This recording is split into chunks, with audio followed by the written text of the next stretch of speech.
En redes sociales es muy común ver la democratización y la banalización de la filosofía. Y producto de esto han nacido ciertas corrientes que no son filosóficas, sin embargo son consideradas por el vulgo como algo filosófico. Y me refiero a todas estas mercaderías espirituales, las cuales se denominan como Nueva Era, que generalmente postulan o plantean que a través de algo espiritual, la palabra espíritu relacionada con algo abstracto, podrás sanarte de heridas emocionales o heridas que quizás sufriste durante el tránsito de tu existencia. Lo que hay que comprender en primera instancia, que esto no es filosofía. Y lo más importante, la banalización y además la democratización de esta ha jugado en contra en varios aspectos, dado que cualquier tipo de pensamiento al voleo, que se puede denominar como una canción, puede ser denominado como algo filosófico, lo cual está muy lejos de esto. Para poder hacer filosofía, generalmente, o hace muchos años o siglos atrás, se necesitaba de sistema, de criterio de sistema, de valores, de juicio, entre otras cosas. Ideas concatenadas que puedan tener algún sistema filosófico. Cuando uno lee un libro de Hegel, Kant, Schelling, entre otros filósofos de esa época, se encuentra con textos muy difíciles de comprender. Y es básicamente por lo mismo que estoy hablando. De hecho, también podría nombrar a otros tres filósofos del siglo XX que, a mi gusto, y creo que de forma universal se consideran como los últimos sistemas. En el caso de Edmund Husserl, Ludwig Wittgenstein o Martin Heidegger, o al menos sí dentro que se obedecía al pensamiento filosófico. El mero pensar no es filosofía.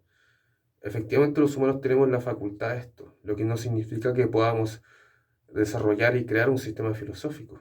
Eso es demasiado burdo. De hecho, eso es muy imperante en la actualidad, gracias a las mismas redes sociales, en donde personas que no tienen ningún conocimiento en filosofía se ponen a expresar sus pensamientos. Como valor en sí, yo no estoy discutiendo que no tenga valor en sí ese pensamiento, pero por lo menos dentro de lo sistemático y filosófico no tiene ningún valor y es completamente absurdo. Dado que digo nuevamente, todos tenemos la facultad de pensar. Y además, digo nuevamente, la banalización de la filosofía nace también gracias a la decadencia esta misma. Hay que comprender que hay muchos filósofos que se reconocen de forma popular, como Nietzsche, Kierkegaard, Hannah Arendt, Foucault, Derrida, que no postularon ningún sistema filosófico. Eran ideas, ensayos, ¿cierto? Que evidentemente no son menores pensadores, sino que más bien fueron excelentes pensadores muy entretenidos. Pero lo que hay que comprender es que ellos no plantearon ningún sistema filosófico. No hay una concatenación de ideas y sentido de estas. Y por eso, lamentablemente, yo creo que a muchos le ha pasado, incluso yo mismo, hace unos años atrás, cuando comienzas a leer filosofía, tiendes a leer pensamientos desgarradores, abatidos, donde todas estas personas postulan algo siempre oscurecido. Cuando la filosofía va mucho más allá de la tristeza, es más bien nuevamente universal. Y de hecho, yo me quedo un poco con Hegel, porque Hegel, dentro de algunas teorías filosóficas de él, postulaba siempre la superación, que esto era de un tránsito de lo finito a lo infinito. Siempre partía de algo negativo, pero a través de la superación. Y es ahí cuando nace su dialéctica, la de la tesis o la antítesis, que también la síntesis era la superación de estas dos. Y en ese sentido lo que podemos ejemplificar es, por ejemplo, si alguien es estúpido, triste o lo que sea, existe la superación. Es decir, es necesario pasar por la negatividad para poder superarse. ¿Bien? Eso no es importante. Lo importante es la superación, como iba diciendo. Bien. Y respecto a lo primero de la banalización de la filosofía, hay que comprender que para pasar por esto es necesario el estudio riguroso, como cualquier ciencia exige, y a la vez también la complejidad. No es que la complejidad sea un valor en sí, pero es necesario estudiar los principios de la filosofía o varios pensadores para poder hacer de esta. Y digo nuevamente lo mismo. pensar, la facultad de pensar, todos los humanos la tenemos, pero si no tenemos una base, llegamos a la estupidez, una idiotización, en donde por, no es decir ego, porque esa palabra está mal, no decir considerada, pero sí el sentido es errático, eh, por flojera, si queremos, o la exaltación del yo, no queremos hacernos cargo de esto, ¿bien?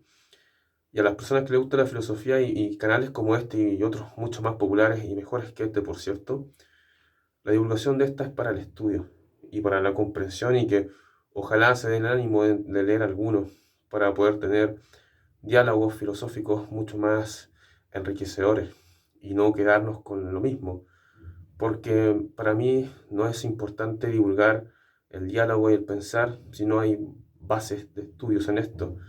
Y por eso digo nuevamente, es muy fácil que caigan personas de la nueva era a hablar cosas que no tienen idea, o por lo menos desde el lado irracional, sin sentido, que empiezan a hablar de conciencias y que todo es porque es sin ningún significado aparente. Y eso es muy importante recalcar porque la filosofía no juega no está en ese momento, no está en ese lugar.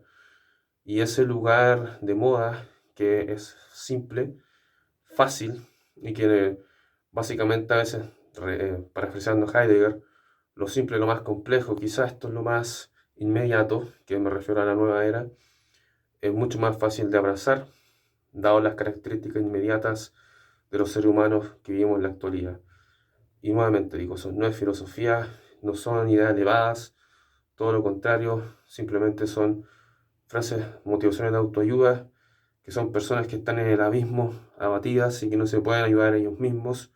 Y este mercado los ayuda a ellos a levantarse, en el fondo para que pueda ser rentable para las grandes empresas y para que algunas personas que aún no se han realizado puedan ganar cierto dinero a través del engaño y la comodidad de su casa.